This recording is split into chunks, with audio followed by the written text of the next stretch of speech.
Now, the board of Liverpool FC has agreed to sell the club to New England Sports Ventures. They, if you've never heard of them before, are the owners of the Boston Red Sox baseball team.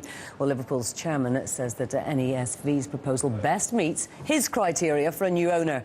But reports suggest that the offer is not worth a great deal more than the club's total outstanding debt of £280 million. And that's not going to leave very much for Liverpool's American owners, George Gillette and Tom Hicks, to recoup on their investment. They are on the record as saying that the bid grossly undervalues their asset, and last night they tried to purge the board to stop that sale going through.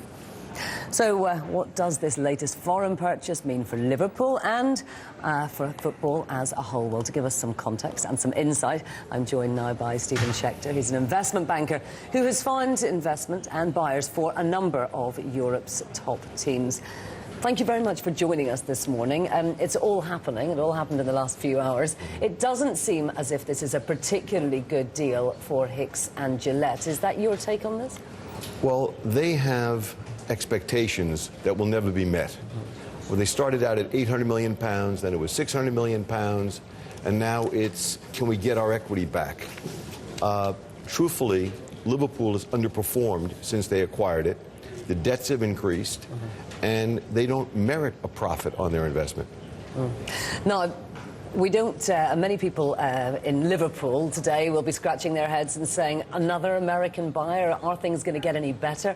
Do you think things are going to change for Liverpool? I hope they will. The new buyers are smart people. They're not amateurs. They've invested in sports in the past, and I think they have the wherewithal to bring Liverpool up to playing again in the top four in the Premiership. Now, they will have to presumably inject cash, but what else can they do? What can you see Liverpool doing going forward in the future that's a bit different from what's happening at the moment? Well, I think one of the exciting things is years ago, going back when Keith Wyness was chief executive of Everton, there were talks about a ground share in Liverpool itself. I think the opportunity for Bill Kenwright to pick up the phone and congratulate the new owners and say, let's meet and see if we can cut the debt by $150 million each by building one new stadium in Liverpool to service both of us rather than two.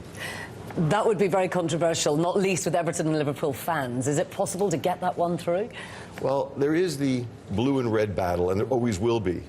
But I really believe that if the fans feel they can reduce the debt of each club and then have the excess capital to reinvest in players, I think the opportunity, the fans will be smart enough to realize this is the way to go, and a great opportunity for all of the football fans in the cities of Liverpool and Everton. Now, if we look at the general picture in football at the moment, it does seem that you need to have an awful lot of money to come in and buy a club, and then there's absolutely no guarantee that you're going to get much back on your investment. Well, it's just like buying a vineyard in Bordeaux. You're not doing it for an immediate cash return. You're doing it for a long-term capital gain. And I think Messrs. Hicks and Gillette made the mistake of looking for a shorter-term play rather than a long-term investment. If you look at the history of clubs like Newcastle with Sir John Hall and Chelsea with Ken Bates, he bought it for £1 and sold it many years later. These are the people who reinvested and reinvested. And I think that era, sadly, is changing. And the other concern that an awful lot of clubs have, of course, is players' wages. This particular purchase isn't going to change the way that players are paid. But do you think that this is becoming a major issue?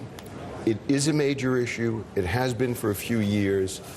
Liverpool, based on last year's numbers, had a 58% wage bill to total revenues.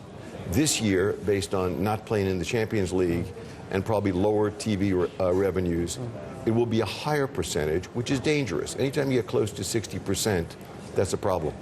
Mr. Schechter, thank you very much indeed for joining us and giving us some insight into what's happening in Liverpool today. A pleasure. Thank you.